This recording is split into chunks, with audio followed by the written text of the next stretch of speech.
Hello guys, welcome back to my channel. Oke, sudah lama nggak upload di YouTube. Nah, kali ini aku akan berbagi experience aku tentang gimana sih awalnya buat ngejalanin bisnis ekspor. Apakah bisnis ekspor semudah yang orang kira di dalam sebuah training ataupun sebuah podcast? Sebenarnya nggak segampang itu guys.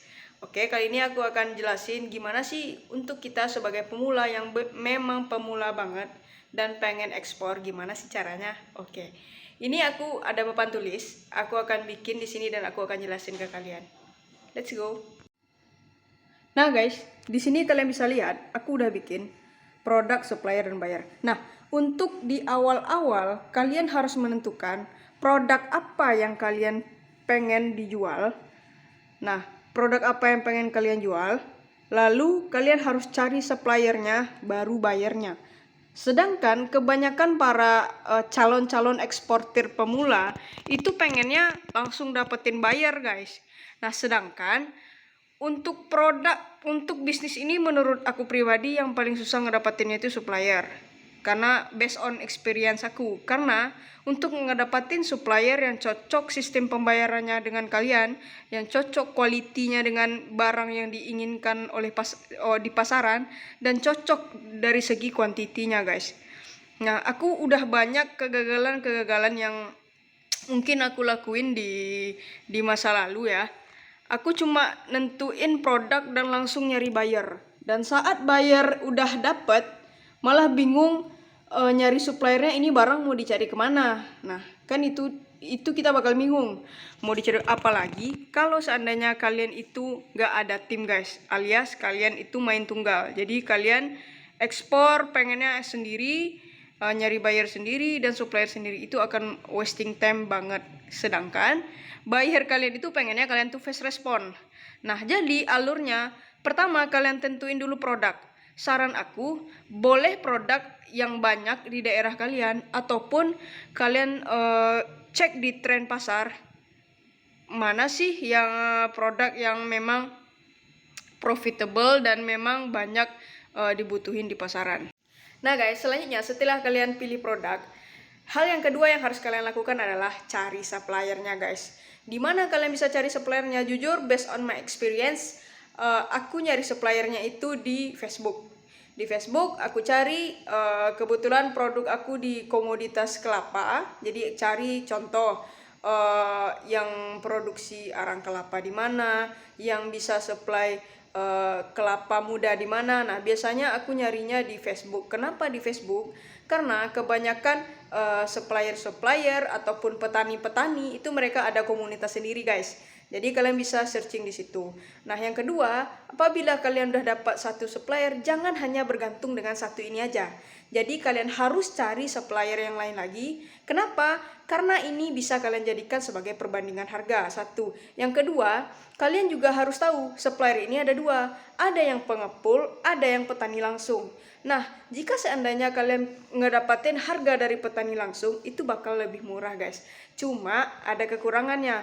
Biasanya untuk petani itu dia terbatas dari segi kuantitas, karena dia ada limit berapa banyak sih yang bisa dia produksi selama 1 bulan, berapa banyak kapasitas produksinya, itu pasti sangat terbatas guys. Nah, kalau dari segi pengepul gimana? Nah, kalau dari segi pengepul, kelemahannya itu dari segi quality, karena pengepul mengambil banyak barang dari beberapa petani yang lain. Jadi gimana sih cara kalian untuk cek kualitasnya? Selanjutnya, setelah kalian ketemu supplier yang pas, cocok harganya, hal yang harus kalian lakukan sebenarnya itu bikin katalog produk. Nah, bikin katalog produk. Setelah ada katalog produknya, yang harus kalian lakuin yaitu mulai cari-cari forwarding guys. Mulai cari-cari forwarding untuk apa? Untuk mengetahui biasanya berapa sih ongkos kirim untuk ke suatu negara tertentu. Nah guys, hal ini juga bisa kalian lakukan saat kalian menemukan buyer. Nah, biasanya buyer itu seringnya pengennya itu metode pembayaran itu CNF. CNF itu apa? Itu cost and freight. Jadi mereka ingin kalian memberikan mereka harga, udah include harga ongkos kirim sampai ke negara mereka. Biasanya mereka akan nentuin harga untuk sampai port ini berapa gitu. Contoh ke India, port Kolkata berapa. Nah, kalian harus punya partner dari segi forwarding. Kalau kalian nggak punya, kalian boleh kontak aku juga. Aku ada beberapa list forwarding yang bisa kalian gunain atau tanyain. Aku akan share kontaknya nanti gitu. Nah setelah itu untuk mencari buyer gimana nih? Nah setelah semuanya selesai, kalian bisa cari buyer di Facebook ataupun website ataupun menggunakan marketplace guys. Marketplace-nya biasanya itu Go Forward atau EC21, banyak marketplace di luar. Nah, untuk next video aku akan kasih marketplace mana nih yang memang kasih data real buyer yang bisa kalian langsung ketemu, lihat nomor WhatsApp-nya, kalian langsung bisa kontak. Nah, kalau biasanya kalau seandainya kalian itu sendiri, dulu aku juga sendiri guys tanpa tim, itu memang susah banget dan itu prosesnya lama dibanding sekarang aku udah ada tim yang ngebantuin buat ngecek barang, ngecek quality, yang buat ngedatengin beberapa supplier itu lebih mudah. Nah bagi kalian yang kesulitan dalam mencari supplier, kalian sekarang gak usah ragu, kalian bisa tanyain ke aku. Nah kebetulan aku bergerak di bidang kelapa dan turunannya. Jadi kalau seandainya produk kalian atau kalian pengen jual produk yang sama, boleh kalian bisa kontak langsung DM ataupun komen di YouTube guys. Oke, jangan lupa share, subscribe karena di sini kita akan belajar tentang ekspor dari awal dan itu gratis tanpa ada kelas-kelas manapun dan gratis. Kalian bisa konsultasi kapan aja, kalian bisa join di grup Telegram juga. Oke, see you di next video. Semoga bermanfaat.